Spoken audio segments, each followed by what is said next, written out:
नमस्कार साथियों, मैं मुकेश कुमार शुक्ला आप सभी का स्वागत करता हूं S Lucknow a unit of Vaid ICS Lucknow के यूट्यूब चैनल पर। आज हम लोग बात करेंगे उन राष्ट्रीय प्रतीकों की जो हमारे गौरव, संस्कृति और आत्मा का प्रतिनिधित्व करते हैं। पर क्या आप जानते हैं कि इसके पीछे छिपी हुई कहानियां हैं? ये उतनी ही अनोखी हैं जितना भारत खुद है। चलिए जानते हैं भारत के राष्ट्रीय प्रतीकों के पीछे की अनसुनी कहानियों की। सबसे पहला हमारा राष्ट्रीय ध्वज जो तिरंगा है आपके सामने है। कि जैसा कि हम सभी जानते हैं कि यह हमारा जो तिरंगा है, तिरंगा सिर्फ एक कपड़े का टुकड़ा नहीं है।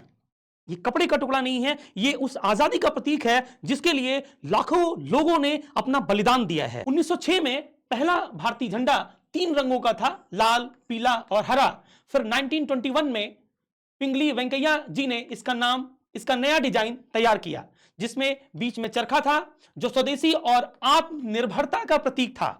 लेकिन जब भारत स्वतंत्र हुआ तो चरखे की जगह अशोक चक्र रखा गया, जो प्रगति और जीवन के निरंतर प्रवाह का प्रतीक है। ये हमें यह भी सिखाता है कि भारत चलता रहेगा, जो कभी नहीं रुकेगा। ये एक मिसाल है हमारे राष्ट्रीय ध्वज की, जिसे तिरंगा कहते हैं।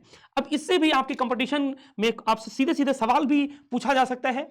आप चाहे आरआरबी एनटीपीसी देने जाएं, सीटेट देने जाएं, टेट देने जाएं, अभी यूपीएसआई की परीक्षा लगी हुई है, यूपी ट्रिपल एससी की बहुत सारी परीक्षाएं अभी हम लगी हुई हैं। यहां से सीधे सीधे सवाल आपसे पूछा जा सकता है। सीधे सीधे सवाल बनता है, पहला सवाल बनता है कि जो हमारा राष्ट्रीय ध्वज है, तिरंगा है, ये किसने सबसे पहले जो 3 रंग हैं, लाल, पीला और हरा, पहला जो झंडा था, जो नया डिजाइन बना 1921 में। पहली बात तो क्वेश्चन आ सकता है कि नया डिजाइन जिसमें बीच में चरखा था वो कब बना?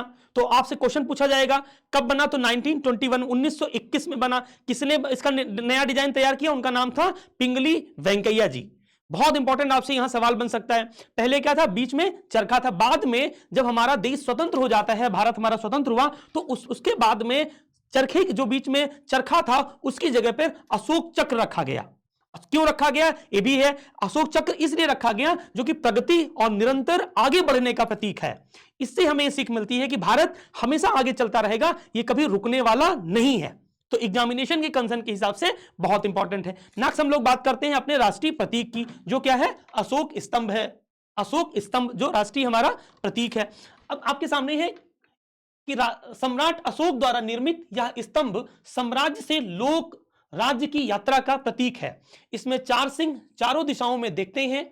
यह दर्शाते हैं कौन कौन सा? शक्ति, साहस, आत्मविश्वास और गर्व। 4 इसमें शेर हैं और चारों शेर आप देखेंगे चारों अलग अलग दिशा की तरफ हैं, लेफ्ट की तरफ, राइट की तरफ, अग्र की तरफ और जस्ट पीछे की तरफ। और इसके नीचे अंकित है सत्यमेव जयते, जो कहां से लिया गया है? मुंडक उपनिषद से लिया गया है। इसका क्या अर्थ है? सत्य की ही सदा विजय होती है, यही है भारत की आत्मा, सत्य, धर्म और न्याय पर आधारित शासन। तो दोस्तों, राष्ट्रीय जो प्रतीक है ये हमारा क्या है? हमारा अशोक स्तंभ है। यहां से भी सवाल पूछा जाता है। पहला किसके द्वारा निर्मित हुआ? तो सम्राट अशोक द्वारा निर्मित कराया गया। इसका मतलब यह स्तंभ क्या है? साम्राज्य से लोक राज्य की यात्रा का प्रतीक है। और इसमें कितने? 4 सिंह हैं और चारों अलग अलग दिशाओं में देखते हैं और सबका अलग अलग मतलब है। पहले शेर का मतलब है शक्ति, दूसरे का मतलब है साहस, आत्मविश्वास और गर्व। अलग अलग सबका मतलब है। उसके नीचे जो अंकित है वो क्या लिखा हुआ है? सत्यमेव जयते। ये कहां से लिया गया है? ये सवाल आपके एग्जाम में कई बार पूछा जा चुका है कि जो सत्यमेव जयते है ये कहां से लिया गया है? तो सत्यमेव जयते मुंडक उपनिषद से लिया गया है। इसका अर्थ क्या है? कि हमेशा सत्य की ही सदा विजय होती है, यही है भारत की आत्मा, सत्य, धर्म और न्याय पर आधारित शासन। आशा करता हूं यहां तक आपको समझ में आ गया होगा। नेक्स्ट हम लोग बात करते हैं अपने भारत देश की राष्ट्रीय गान की, जिसे हम बहुत ही प्यार से जन गण मन हम लोग गाते हैं। तो बात करते हैं जन गण मन की। राष्ट्रीय गान जन गण मन, बहुत से लोग मानते हैं कि यह गान अंग्रेजों की प्रशंसा में लिखा गया था, पर सच्चाई यह है कि रविंद्रनाथ टैगोर ने इसे भारत माता की आराधना के रूप में लिखा था। बाद में 1905 के बंगाल विभाजन के समय जब देश टूट रहा था, तब यह गीत एकता का संदेश लेकर आया और हर पंक्ति भारत के विविध राज्यों, भाषाओं और संस्कृतियों को जोड़ती है। यह हमें याद दिलाता है कि हम अलग अलग जरूर हैं, पर भारत एक है। तो दोस्तों यहां से भी सवाल आपसे पूछा जाता है, जैसा कि लिखा हुआ है जो राष्ट्रीय गीत है, आप गीत है, राष्ट्रीय गान है, ये सबको पता है, जन गण मन अधिनायक जय हो, हम सभी पढ़ते हैं। तो ये लिखा हुआ है, ये बताया गया है कि ये अंग्रेजों से प्रेरित होकर नहीं किया गया था, ना अंग्रेजों की प्रशंसा के लिए ये गान गाया गया था, ये इसलिए था क्योंकि ये बाद में सच्चाई जो कि ये है कि रविन्द्रनाथ टैगोर ने भारत माता की आराधना के रूप में इसे लिया था।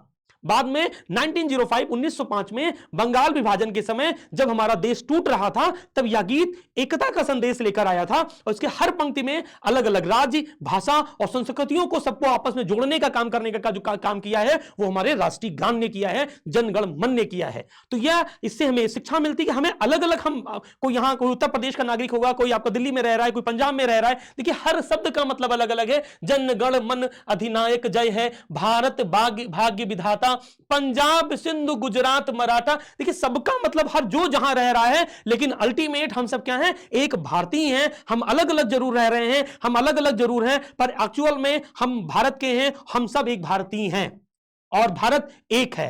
नेक्स्ट हम लोग बात करते हैं अपने राष्ट्रीय पशु की, जिसे हम टाइगर कहते हैं। नेक्स्ट है राष्ट्रीय पशु बंगाल टाइगर। टाइगर भारत की शक्ति, संतुलन और गरिमा का प्रतीक है। कभी भारत में 40,000 से अधिक बाघ थे, लेकिन अंधाधुंध शिकार से इनकी संख्या तेजी से घट गई। इसलिए 1973 में शुरू हुआ प्रोजेक्ट टाइगर, ताकि इस प्रतीक को बचाया जा सके। आज भी टाइगर हमें याद दिलाता है कि प्रकृति की रक्षा ही राष्ट्र की रक्षा है। ये नेशनल एनिमल ऑफ इंडिया है, जिसे हम बंगाल टाइगर कहते हैं।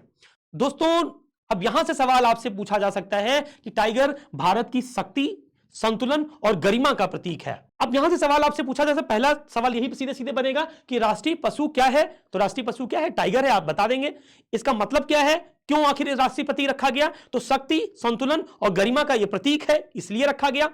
अब इसको बचाने के लिए 1973 में 1973 में एक प्रोजेक्ट स्टार्ट किया गया, जिसे प्रोजेक्ट टाइगर के नाम से जाना गया। इसका उद्देश्य था कि जितने बाघ हैं, अभी जितने हैं, कम से कम उनको हम लोग उनके लिए रहने की व्यवस्था कर सके, है ना, तो उसको हम लोग संरक्षित कर सके। इसके लिए प्रोजेक्ट टाइगर की स्थापना की गई। 1973 में यह शुरू हुआ, ताकि जितने बचे हुए हैं कम से कम वो रह सकें। नेक्स्ट हम लोग बात करते हैं राष्ट्रीय पक्षी की। राष्ट्रीय पक्षी हमारा मोर है। भारत की सुंदरता और आस्था का प्रतीक है मोर। यह भगवान कृष्ण के मुकुट की शोभा बढ़ाता है और देवत्व का प्रतीक है। 1963 में इसे आधिकारिक रूप से राष्ट्रीय पक्षी घोषित किया गया। इसका नृत्य, रंग और गर्वीला स्वरूप दर्शाता है। प्रकृति में भी आनंद और आत्मविश्वास दोनों साथ साथ हैं। तो जो अब यहां से सवाल बन सकता है कि हमारा राष्ट्रीय पक्षी क्या है, तो राष्ट्रीय पक्षी क्या है, मोर है। किसका प्रतीक है, भारत की सुंदरता और आस्था का प्रतीक है। भगवान श्री कृष्ण का जो मुकुट है उसकी शोभा बढ़ाने का भी काम ये प्रतीक है मोर। और इसको आधिकारिक रूप से कब इसको राष्ट्रीय पक्षी घोषित किया गया, तो 1963 में, सन 1963 ईस्वी में आधिकारिक रूप से राष्ट्रीय पक्षी इसको घोषित किया जाता है। इसका जो नृत्य है, नृत्य, रंग और गर्वीला जो स्वरूप ये दर्शाता है कि प्रकृति में भी आनंद और आत्मविश्वास दोनों साथ साथ हैं। नेक्स्ट हम लोग बात करते हैं राष्ट्रीय फूल की। तो राष्ट्रीय फूल क्या है, हम सभी जानते हैं कि इसका राष्ट्रीय फूल हम लोगों का क्या है, वो है कमल। जो नहीं जानते हैं वो भी जान लें कि राष्ट्रीय फूल क्या है, कमल है। कमल कीचड़ में खिलता है, फिर भी अपनी पवित्रता बनाए रखता है। यह हमें सिखाता है कि कठिनाइयों के बीच भी यदि विचार पवित्र हो तो जीवन में सफलता निश्चित है। कमल शुद्धता, आध्यात्मिकता और आत्मबल का प्रतीक है। अब कमल से हमें सीख लेने की जरूरत है कि कमल कीचड़ में जरूर खिलता है, लेकिन अपनी पवित्रता वो कभी नहीं खोता। समय जरूर अच्छा बुरा हो सकता है, लेकिन हमें डगमगाना नहीं है, हमें मेहनत करना है, हमें ईमानदारी से लगे रहना है। अगर हम तैयारी कर रहे हैं, कंपटीशन में हैं, किसी भी चीज की तैयारी कर रहे हैं, हम प्रीलिम्स दे रहे हैं, मेंस दे रहे हैं, इंटरव्यू दे रहे हैं, किन्हीं कारणवश अगर सिलेक्शन नहीं हो पाता है तो हमें हताश होने की जरूरत नहीं है, हमें लगे रहने की जरूरत है। अगर हमारा मन पवित्र है, हम किसी भी कठिनाई के समय में हैं, अगर हम मेहनत से कर रहे हैं, तो एक ना एक दिन हमें सफलता जरूर मिलेगी। ये हमें कमल से शिक्षा मिलती है। और कमल जो प्रतीक है वो आपकी शुद्धता का, आपकी आध्यात्मिकता का और आत्मबल का प्रतीक माना जाता है। नेक्स्ट हम लोग बात करेंगे हमारा राष्ट्रीय जो फूल हो गया। आपको क्वेश्चन पूछा जाए कि राष्ट्रीय फूल क्या है, तो राष्ट्रीय फूल क्या है, हमारा कमल है। दोस्तों ये थे राष्ट्रीय प्रतीक चिन्ह।